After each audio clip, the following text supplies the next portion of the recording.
guatemaltecos. La pregunta sigue en pie hasta el día de hoy.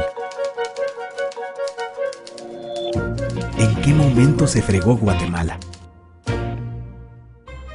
Hace tiempo que buscamos la respuesta, y siempre terminamos echándole la culpa a quienes nos han gobernado.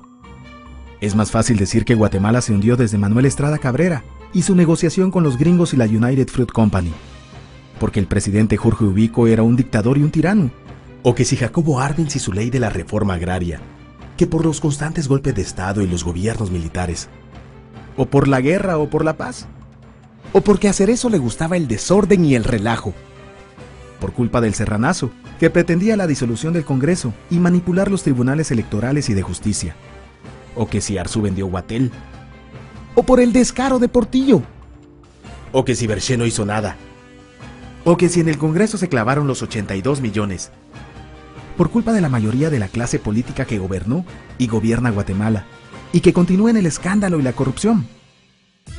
Pero por más que querramos zafarnos por la crisis social que asfixia a Guatemala, compartimos demasiados hábitos que nos hacen muy parecidos a quienes culpamos y criticamos.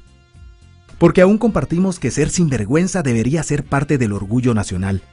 Somos bien chispudos y por eso compramos facturas para pagar menos impuestos.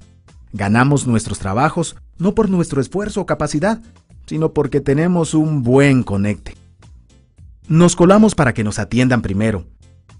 Aceleramos en amarillo y nos pasamos el semáforo en rojo, porque así llegamos más rápido. Somos tan pilas que si no encontramos estacionamiento, nos parqueamos en el reservado para las personas discapacitadas.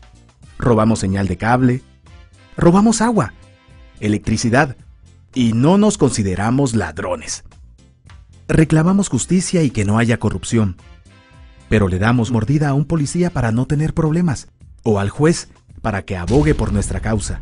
Jamás dejamos pasar a un peatón en la línea de cebra, porque en Guatemala el que no es chispudo, no es nadie. Pero ¿por qué si somos tan chispudos, le bocinamos a un semáforo en rojo?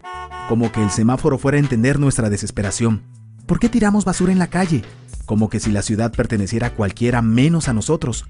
¿Por qué nos quedamos callados y no protestamos cuando los choferes cometen imprudencias? Y hasta nos hacemos cómplices de ellas. ¿Por qué estamos tan interesados en los chismes que salen en el peladero, en vez de preocuparnos por conocer algo de nuestra historia, de nuestra economía, nuestra literatura, o al menos saber cuáles son nuestros derechos más elementales?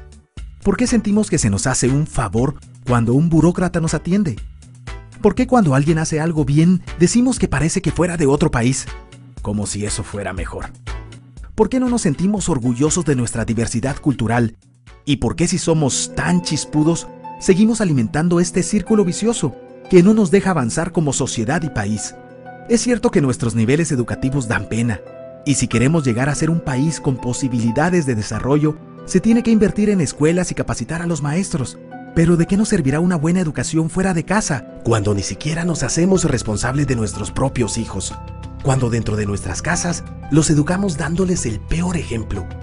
Es cierto que se necesitan medidas urgentes para frenar la ola de violencia y delincuencia que azota al país, pero ¿de qué nos servirá pacificar las calles, cuando en nuestros hogares la violencia física y psicológica parece haberse institucionalizado?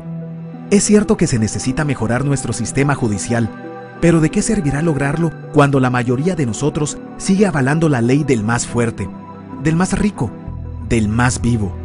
Es cierto que para reducir los conflictos sociales se requiere del diálogo, pero ¿de qué nos servirá ese diálogo si seguimos pensando que dialogar es imponer nuestras ideas y no escuchar al que piensa diferente que nosotros?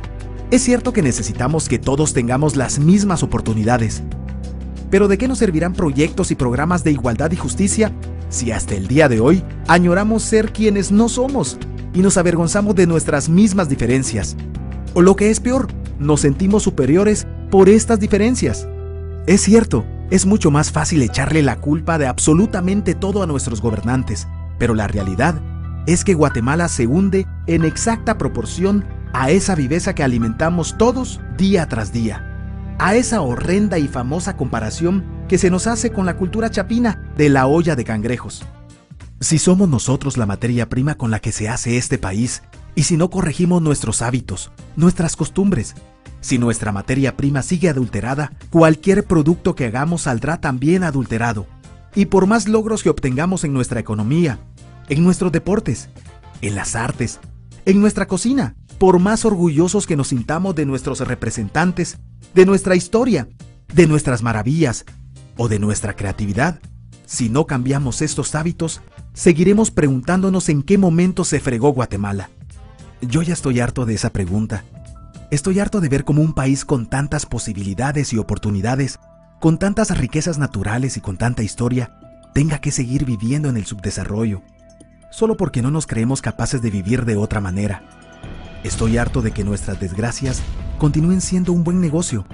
Harto de que hablar mal de nosotros mismos se haya convertido en una rutina diaria. Harto de que la unión hace la fuerza sea solo una frasecita trillada que no podamos aplicarla a nuestra vida. Aunque te cueste creerlo, todos dependemos de todos. Pero depende de que vos y yo empecemos a trabajar en ello de una vez por todas. Porque la transformación de nuestro país hacia una nación desarrollada ya no está solo del lado de los políticos o de los poderosos, tampoco de los milagros. La transformación de Guatemala está en la capacidad que tengamos de hacernos responsables de nuestros actos y de rebelarnos en contra de nuestra viveza.